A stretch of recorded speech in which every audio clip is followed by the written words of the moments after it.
Gracias, Bernardo. Gracias, la recibimos. Mañana de seguro estaremos en comunicación de viernes. Y como ven, ya estoy en la sala de entrevistas. Lo adelantaba al comienzo de nuestra presentación. Hoy es jueves y de buen idioma se habla en nuestra revista con Cristian Martínez. Hoy lo tengo aquí a mi lado para conversar, ya lo decía, sobre algunas dudas, sugerencias de los televidentes que han enviado a través del correo electrónico, y entonces aquí está Cristian para responderla. Bienvenido. Buenos y qué días, gusto Yanela, conversar contigo aquí en vivo en nuestra revista. Muchas gracias Fuera del por el set espacio. habitual. Exactamente. Vamos a tratar de hacerlo habitual ahora, tener estos espacios aquí para que los televidentes nos envíen sus consultas sobre el uso correcto del español. Yo encantada de estar con Cristian aquí y responder entonces junto a ti a todas estas interrogantes. Comienzo preguntándote si es correcto el uso de los anglicismos, tanto que usamos, ¿verdad? Se me ocurre de momento la palabra hobby, por ejemplo.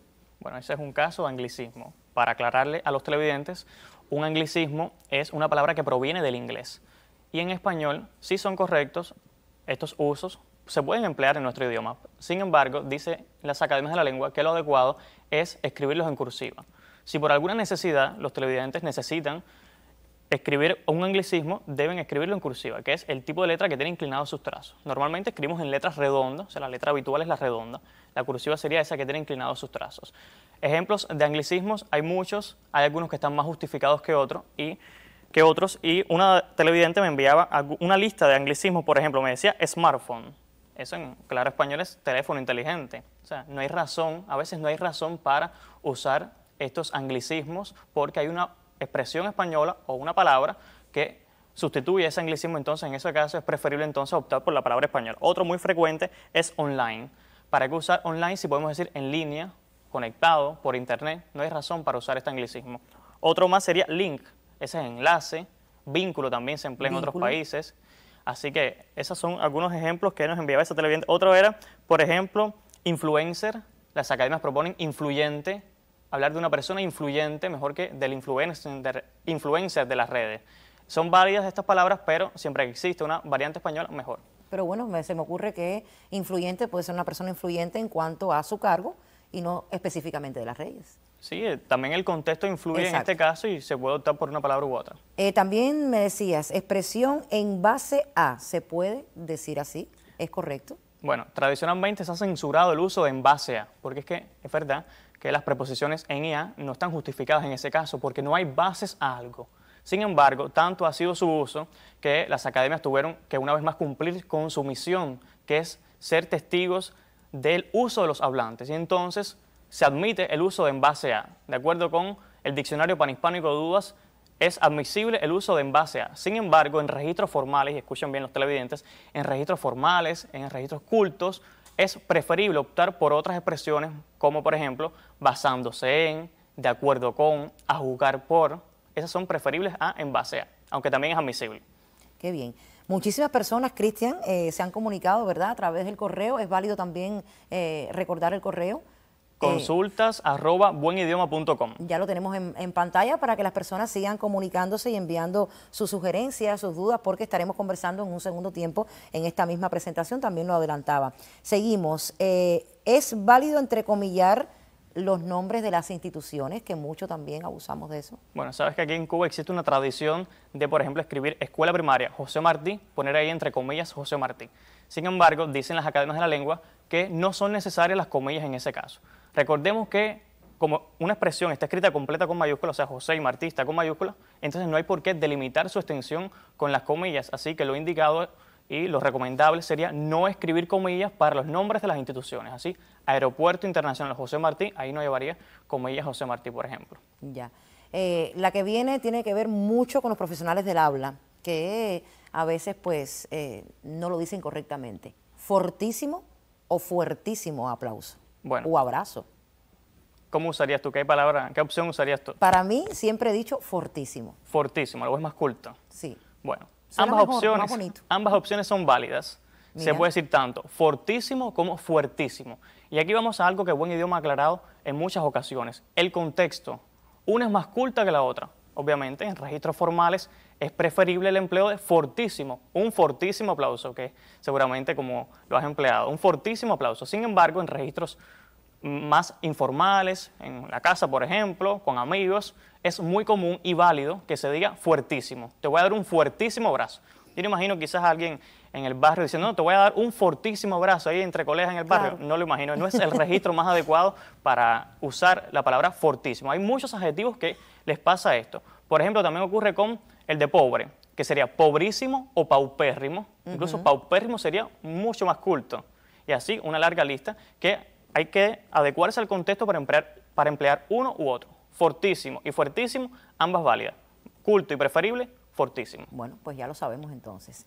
Igualmente la frase a mis espaldas es apropiada. A mis espaldas tengo a Yaulén Arévalo esperando ya para salir en síntesis. ¿Es correcto? Bueno, hay quien a veces dice, es que yo nomás tengo una espalda, porque hay que decir a mis espaldas. En plural. En plural. Bueno, esto tiene una explicación gramatical. Y en gramática hay algo que se llama plural expresivo, que denota intensidad y no cantidad.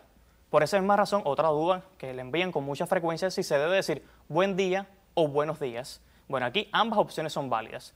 También es válido decir a mis espaldas, decir gracias, felicidades, honorarios y otras que están en plural y es un plural expresivo, es válido. Todas estas están validadas por las academias de la lengua. Así que todas son válidas. Al igual que buena tarde, buenas tardes, aunque en el caso de los saludos no es menos cierto que en Cuba es muy frecuente que se diga en plural. Buenas tardes, aunque buena tarde también es válido. O tenga un buen día, como Exactamente. también solemos decir. Qué bien, interesante. Volvemos a las redes sociales. La palabra viral, Bueno, ¿correcto?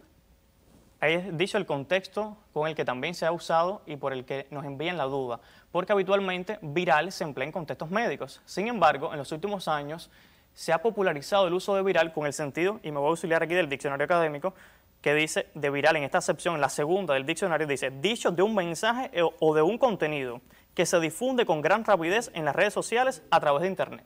O sea, el diccionario académico, el diccionario de la lengua española, esta obra que publican todas las academias de la lengua, que está disponible en dle.rae.es, ya documenta este uso de viral. Por tanto, es un uso válido que no cabe su censura. Recordemos también que las palabras van cambiando su significado, van ampliando su significado con el tiempo.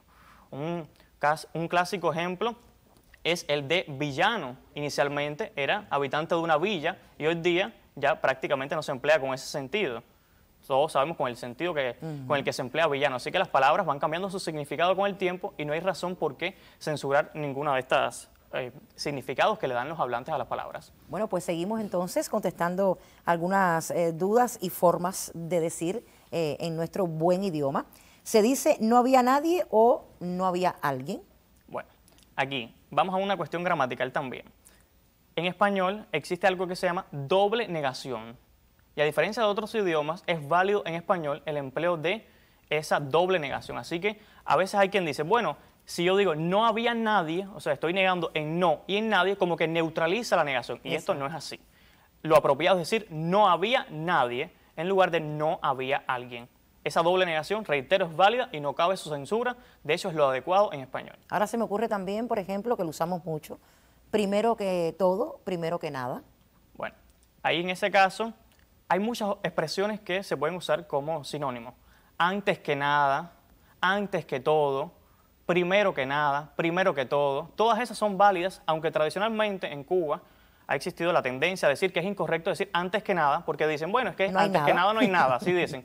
Pero realmente esta expresión ha llegado al uso culto y está validada por las academias de la lengua. Si no me creen, busquen el Diccionario Panhispánico de Dudas que está disponible en la página web de la Real Academia Española, que es dpd.rae.es, y ahí encontrarán en el artículo de antes explicado todo esto que acabo de comentar. Son expresiones válidas, depende del contexto. El que no quiera estar explicándose, estar justificándose, ahora quizás yo aquí decía, antes que nada, y algún televidente dijera, bueno, este que está hablando del idioma está hablando mal.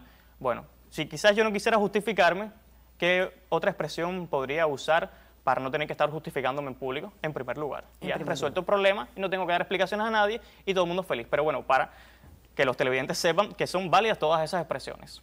Y Revolución Cubana, que también solemos leer y ver, verla escrita, ¿no? Como con mayúscula revolución y cubana, y en este caso Revolución Cubana con minúscula, ¿es correctamente? Bueno, en la prensa cubana existe una tendencia a la mayusculitis. Abusan mucho de la mayúscula. Y lo adecuado en este caso, de acuerdo con la ortografía académica, es que revolución vaya con mayúscula inicial y cubana con minúscula. Eso es lo apropiado. Como es un gentilicio, debe ir con minúscula. Ya. Y bueno, finalmente, los latinismos se tildan, hablábamos de, pero vamos a dejarlo para el segundo tiempo de conversación. Me parece bien, sí, sí. Porque ya tenemos otros informes que compartir, tenemos un segundo tiempo para seguir conversando con Cristian en esta sección. Ya lo sabe, vamos a reiterar entonces rapidito el correo para que las personas se sigan comunicando. Consultas@buenidioma.com, que nos envíen por ahí las dudas y en un segundo momento volveremos. Pues ahí estaremos. Yo te propongo entonces una pequeña pausa. Vamos, ya lo decía, a mis espaldas con Yaulén Arévalo, listo ya entonces para abordar el segmento en síntesis con las noticias más importantes de Cuba y el resto del mundo a esta hora.